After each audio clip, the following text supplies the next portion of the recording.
What's up, guys? It's Ryan again with the MXG and AOMC YouTube channels. I want to come back today and start dissecting this 450 Factory Edition a little bit. Today I'm going to tell you my 3 biggest bummers about this new Factory Edition.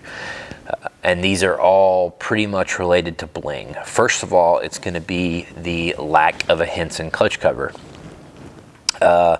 I've heard guys say that, you know, they didn't do this cover because they were rushed to get this bike out and they didn't have time to get with the aftermarket companies to get a cover made. I don't know about that, guys. Cooper Webb stated in a video on YouTube yesterday that he was riding this bike 3 years ago.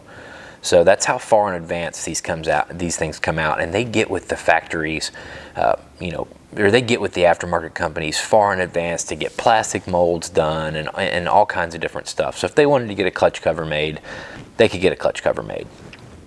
Another reason maybe they didn't add it is because they want to be able to add something to the table, to bring something else to the table next year when the Factory Edition comes back out again. Now that makes more sense to me.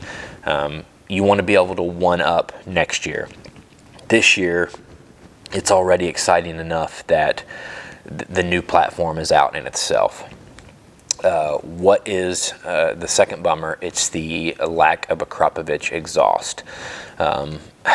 It was always, I felt, a bit gimmicky anyway, because on the Factory Editions you get the Akrapovic, slip-on, but you couldn't add the head pipe to it. So if you wanted the head pipe, you had to buy the full system, which we all thought was kind of ridiculous. Yeah, no Akrapovic this year. It's kind of a bummer. That's the exhaust is one of the main bling factors on these special edition bikes, and we didn't get any exhaust.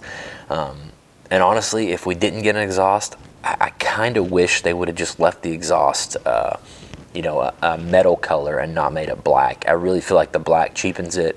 I don't like the look. So that's bummer number 2 for me. But probably my biggest bummer is with the current Wi-Fi and Bluetooth connectivity of the bike. So let's rewind a little bit. For the special editions last year and the 2022 models, there was an optional Bluetooth connectivity unit. This could take the place of your bar pad, and it would connect to your phone via Bluetooth, and you could play with mappings and settings and all that stuff. I was pumped about that. I was a little bummed that it was another $300 when Yamaha pretty much had it, has had it for several years now, has had the Wi-Fi set up stock. So I assumed, KTM would make it optional for the last couple years, and this year they would surely make it stock with this new bike. Not only do we not hear anything about that, but the Bluetooth connectivity pad from the last bike is not even available anymore.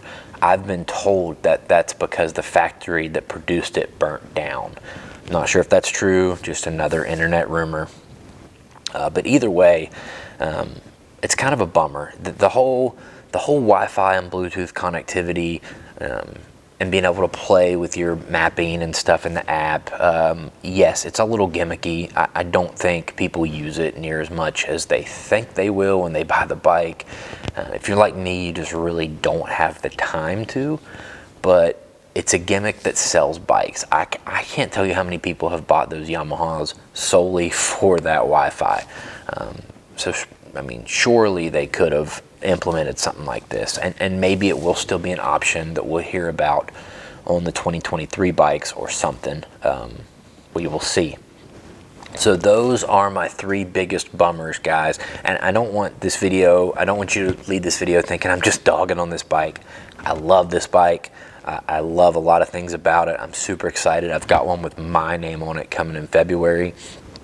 So, I'm a KTM guy, but if I had to choose 3 bummers about this bike from what we know so far, those are the big 3. So, all right, guys, if you like content like this, hit the subscribe button. If you want to go one step further, please hit that join button and join my race team. That'll get you connected with me, and you'll be able to message me anytime you want, have a question, anything like that.